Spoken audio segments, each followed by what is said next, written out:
All right, going to continue to doing these long form videos, breaking down some of the assessments, giving you some really quick and actionable ways to know what's going on with your athletes, assess a given joint, and then connect it to the performance side of things, whether it's throwing velocity, arm care, bat speed, all of those things. This screen will heavily lean on the pitching side, throwing side. It can be applied to the hitting side, but I think it's more powerful as an arm care screen. So got Luca right here. He's going to show you the screen. You've probably seen it. I've done this video a million times. Back to wall, shoulder flexion test. You're going to go into a quarter wall sit. Your arms are going to be all the way straight. They're going to be about 6 inches apart. I've actually changed the way that I administer this test. So all I want them to do is just raise your arms up however you normally would. Get your thumbs to the wall. We want to see how they compensate. Some of the compensations that are going to be common is you're going to see, and you look from the side, lower back coming off the wall. You can come back down and relax. The next one that you could see is their head coming off the wall, so a forward head posture as they come up overhead. The last and the one that's going to give us a lot of information is what their arm does at the shoulder and the elbow. So he does a really good job. He has a little bit of his lower back coming off the wall. And if our lower back's coming off the wall, we're going to know that this is going to be problematic. Totally relax. Again, as our arm goes up to get to our arm slot, if we have any limitation at the shoulder and we try and compensate with our torso, we're disconnecting the torso from the pelvis, which we know our core musculature is really important as far as we create all that rotational power. We're just putting it into a weak spot. So if that's the most common one, there are specific muscles that you can target. The biggest one would likely be lat. So rolling that muscle out, improving the length of that muscle and or likely the strength of that muscle is going to put athletes in a better position to get their arm up overhead and have that power transfer all the way to the hand. Next one, we'll work our way up the chain. So going to go one more time. You're going to see for him, he's going to do a very good job of keeping his hands together, but he's going to want to and start to bend his elbows just a little bit. We can see more extreme versions of this is at the elbow. If they start bending really heavily as they go up, you can relax one more time. If they're going up and they're bending their elbow a ton, that athlete likely has a pec restriction and a lat restriction too, but we need to also include the pec in this equation, specifically pec minor, and we need to improve the length there so that we have space to get our arm overhead.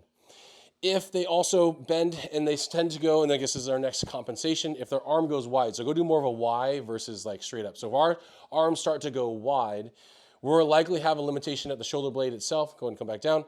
The shoulder blade needs to upwardly rotate and posteriorly tilt to get our arm all the way up overhead and to get into that really good position. If we don't get upward rotation, then the spot where the ball sits in the socket is going to run into a row jam. So that's two bones at the top of your shoulder. Not going to get into the technical terms, but we run to this row jam. We can't go through it. We're going to go around it. So if we go around it, that's going to compromise his ability to stabilize the shoulder, the elbow as we throw.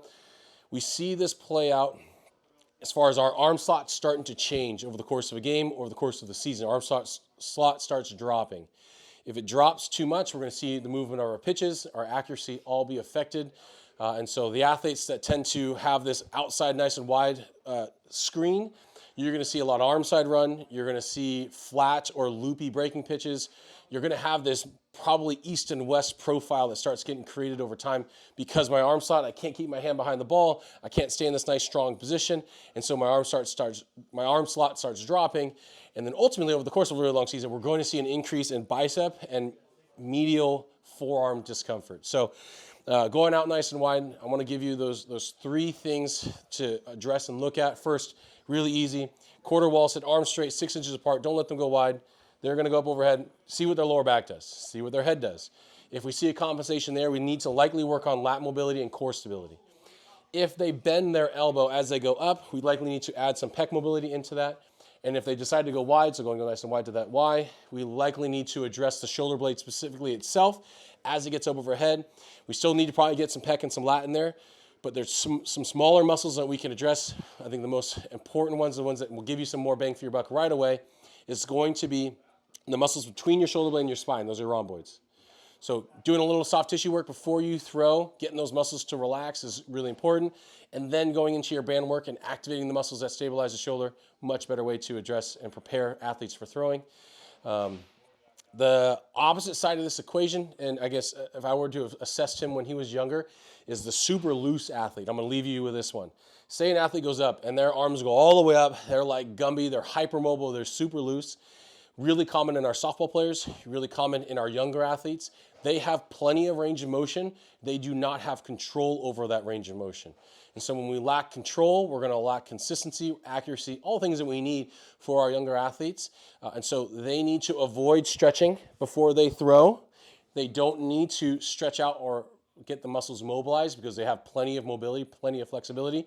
They need to double down on doing their band work and activation exercises perfectly, and you will see more consistency, more accuracy out of those athletes. So 2 sides to this equation, just like you saw with all our screens. What are you physically capable of? What are you not physically capable of? What is limiting that capability, whether it's mobility or flexibility, or is it strength? So you can start creating these buckets for your athletes, see what they actually need to work on preparing for the throwing motion, and then one really simple test, quarter wall sit, back to wall, shoulder flexion test.